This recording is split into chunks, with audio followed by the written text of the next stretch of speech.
Maka pada waktu yang singkat ini menjelang azan zuhur dikumandangkan, sebagai bekal untuk TNI, Polri, Trimatra dan ASN PNS, saya ringkaskan pada 5 poin. Yang pertama, bahwa kita mesti meyakini pekerjaan kita ini adalah ibadah. Menjadi polisi ibadah, menjaga laut sebagai TNI Angkatan Laut ibadah, menjaga perbatasan darat ibadah, menjaga perbatasan udara ibadah. Maka istri-istri polisi dan tentara melepas suaminya sama seperti istri ustadz melepas suaminya akan berceramah, karena ini ibadah. Ibadah ustadz menjaga hati jamaah tauhid la ilaha illallah. Ibadah TNI Polri menjaga negara kesatuan Republik Indonesia, menjaga masyarakat jangan sampai kena narkoba, menjaga jangan sampai berjudi dan berzina, menjaga jangan sampai melakukan perbuatan maksiat. Ini semua tugas berat. Maka polisi, TNI, Trimatra, PNS pagi ketika akan bekerja dilangkahkannya kakinya, bismillahi tawakkaltu 'alallah la haula wala quwwata illa billah. Mereka yang terombang-ambing di tengah laut, dipukul ombak, diempas gelombang demi menjaga teritorial perbatasan. Serangan yang pertama datang ke Indonesia, datang dari laut, datang dari udara, datang dari darat.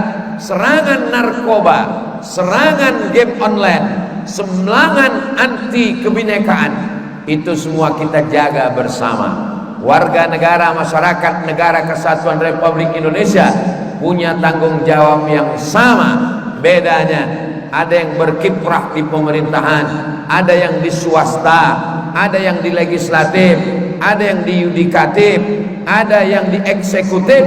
Siapa yang paling besar pahalanya? Yang paling besar adalah yang beramal karena Allah, lillah, billah, fillah.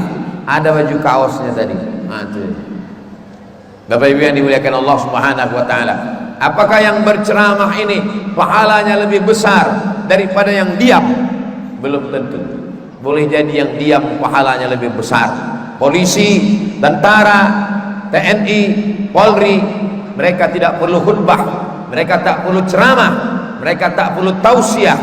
Mereka cukup dengan pistolnya, dengan seragamnya, dengan diamnya, dengan bangganya. Saya yakin dan percaya semua kita kaum muslimin muslimat di Solo ini merasa senang melihat bapak-bapak TNI Polri hadir ke masjid, mendengar pengajian, mendapatkan pembekalan. Kenapa? Karena sesungguhnya di balik seragam itu ada manusia-manusia yang dipilih Allah Subhanahu wa taala melaksanakan satu misi yang mungkin tak bisa dilaksanakan Ustadz Abdul Somad, tak bisa dilaksanakan Ustadz Jelfatullah, tapi mereka bisa melaksanakannya. Maka jadikan ini sebagai ibadah. Sebab ada orang yang menganggap di masjid ibadah, baca Quran ibadah, berzikir ibadah, tapi bekerja bukan ibadah. Di masjid dia sangat soleh, ketika haji dan umroh sangat soleh, gatal kepalanya, takut dia menggaruk, takut gugur rambutnya bayar dam. Saat sholat dia tak mau memandang ke atas, hanya ke bawah saja. Apalagi di Masjid Agung Solo ini, memang kita tak berani memandang ke atas. Memandang ke atas ingat angkatan udara, dekat dari langit. Tapi insya Allah di masjid dia soleh, di masjid dia khusyuk, di kantor dia tidak soleh, di kantor dia curang waktu, korupsi. Gara-gara apa?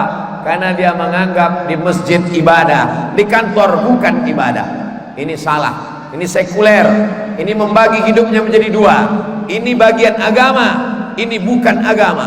Dalam Islam setiap hembusan nafas adalah ibadah, ayunan tangan adalah ibadah, langkah kaki adalah ibadah. PNS beribadah, polisi beribadah, angkatan laut beribadah, angkatan darat beribadah, angkatan udara beribadah. Kalau mati matinya mati syahid.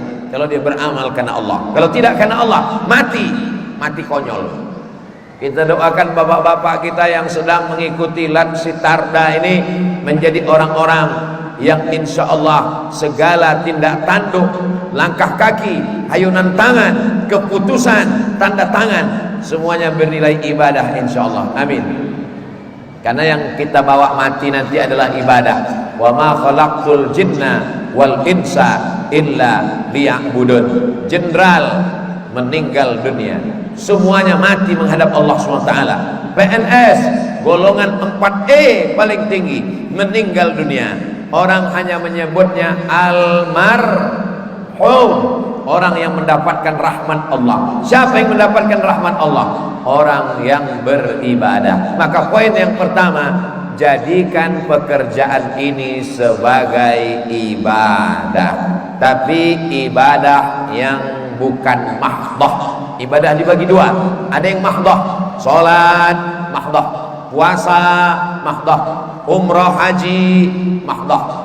Ustadz Abdul Somad insya Allah akan melaksanakan umroh akbar, berangkat tanggal 4 Oktober bersama Travel Azhar Islamic Tour, alumni Al-Azhar. Mudah-mudahan kita nanti berjumpa di Makkah, sama-sama tawaf haji dan umrah insyaallah. Amin. Ongkos tanggung masing-masing. Ini poin yang pertama.